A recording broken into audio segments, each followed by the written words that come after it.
I don't think when General Dennis Pereira and Sir John Kotalawala discussed the establishment of a military academy at his house in Kandavala, that it was going to be a world-renowned university.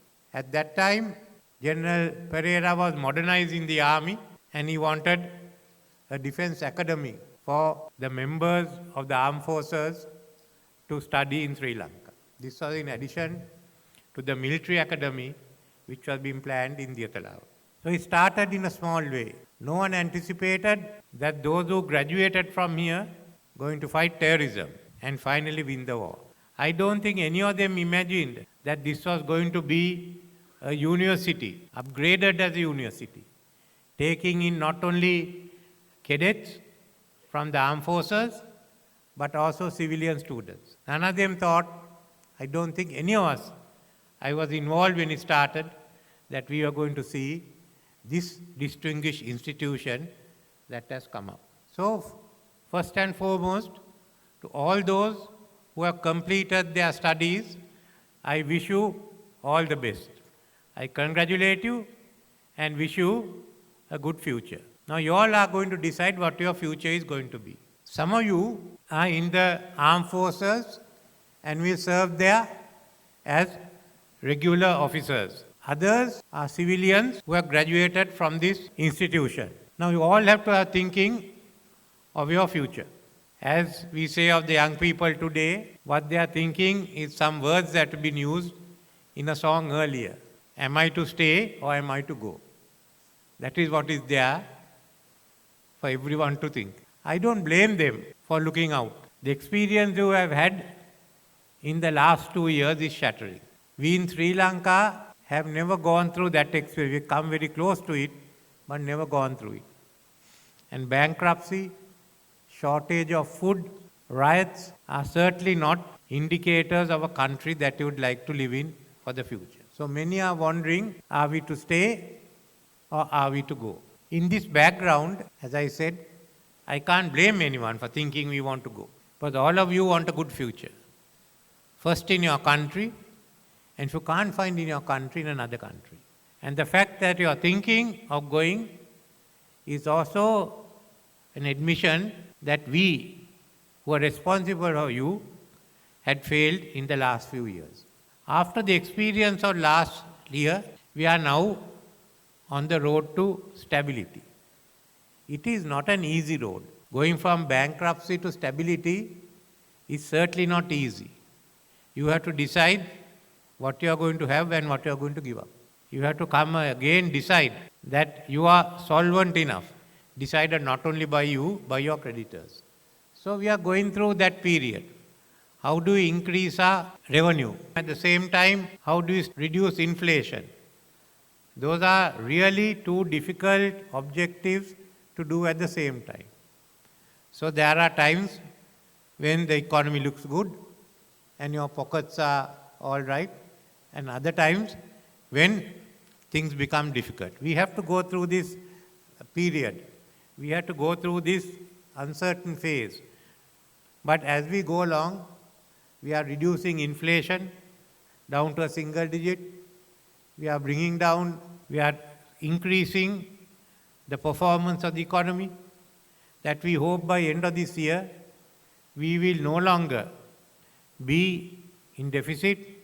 As the economy goes, as GDP goes, for the first time, we will break even. So 2024 will be the year we will restart growth. Till that, it's going to be difficult. As you restart growth also, life is not going to be easy. But it means we are now on the road to recovery. But it is very clear that we can't go back to what we were. Neither economically, neither socially, nor politically. Economically, I think we have lost every race. When I was born, we were second to Japan. When I became a minister, Korea was ahead of us. And now, when I was a Minister of Industries, the Minister of Industries from Vietnam came and asked me how to get foreign investment.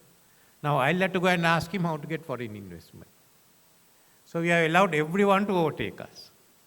Other than Afghanistan, because they have blown themselves up, they can't do it. Other than that, even Cambodia. So we have to modernize. Even we have to drag the country, it has to be modernized.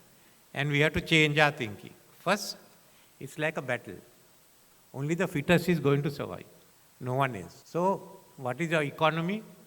Like a good army, it has to be lean and it has to be mean. So it has to be very, very highly competitive.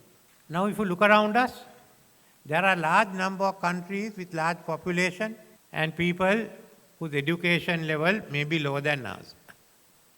So they are the countries that can cater to the low-wage employment. I don't think we can stay in that stage anymore. We can't have subsistence agriculture, where you grow a little bit more than what you need, and the government has to support you. We can't have the industries which are not efficient. We have to then think, if we are not going in, if we are not competitive as low-wage employment, where are we going?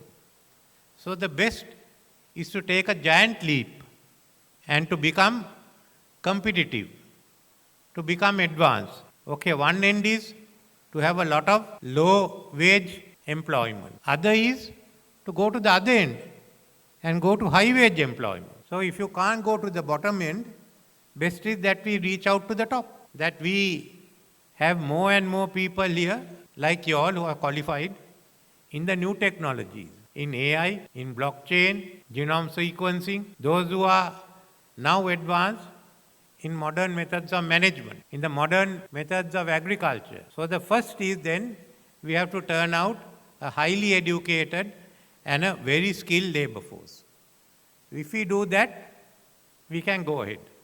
For those of you who have passed out today and graduated, if you stay here, you will be a spearhead of that labor force, of that manpower. So now what is left for us is to develop our manpower as a capital asset. In doing so, this institution will also have a role. You all have functioned parallel to the state UGC run universities and the degree awarding institutes.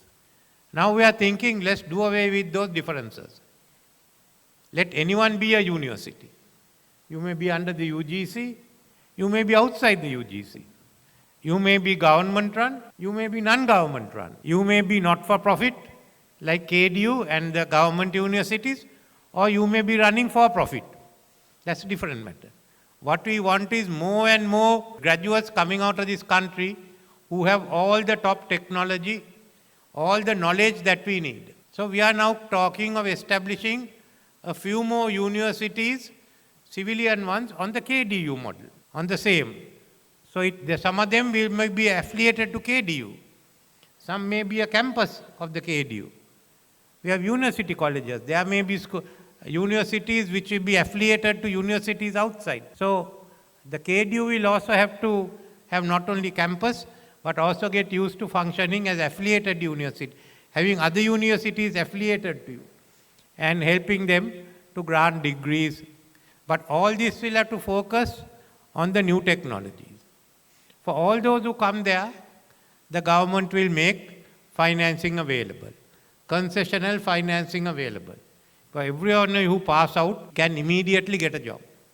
So we are now planning out, and at the budget I will announce the steps that we will be taking. Backing up on that, following up on that, we will take the total vocational training and the technical education sector, modernize it completely. We have about 450 vocational training centers. It should be modernized into colleges. It's 150 colleges or more that are private institutions. So that will be the backup, the skilled and the graduate workers. We need all of them. As the technical colleges, we'll have to upgrade them, and a National College of Technology, which we hope will be able to grant associate degrees of 2 years. So in this, there is one model that will shine out, will be the KDU model. So I don't think any of us imagined 2 years ago or 3 years ago, when people are getting onto the road against the KDU, today that will be the model for the newer universities to start. So you will have to work with that sector, but what we want to do is look at the future. Look at what the country will be, what we need in the next 5 years, and go for it. Don't again be thinking or arguing. You know what we have gone through. You know how to get out of it. It's like a battle. You have stopped retreating. You can now turn around. But you must find your own strategy how to advance. Otherwise, you may stop retreating, but you stay there. So this is the future we have. So for all of you who have graduated from here and who are leaving the university today, you have to think, where am I going to stand? Am I going to be in Sri Lanka, be a part of the challenge, or am I going outside? Now what will I do if I go to United Kingdom? What if the economy there is worse than ours in 5 years' time? A lot of people are saying the UK economy is not doing well. Some people say that China's economy is not doing well. Some people say the European economy is stagnating and the Ukraine war will take a toll of it. So what we are 5 years in time to come, we can't say, because all the developed economies are also having problems. So similarly, when you decide to stay here, remember you are taking a challenge which you can win, but it's finally up for you to decide. We've gone through a very bad period. We have to ensure that we don't go through it again. That you all who are now here will take over the responsibility of building this country anew and at a much better place than we could do. So that's all that I could tell you all. But whether you are going to be in Sri Lanka or abroad, I wish you all the best. Thank you.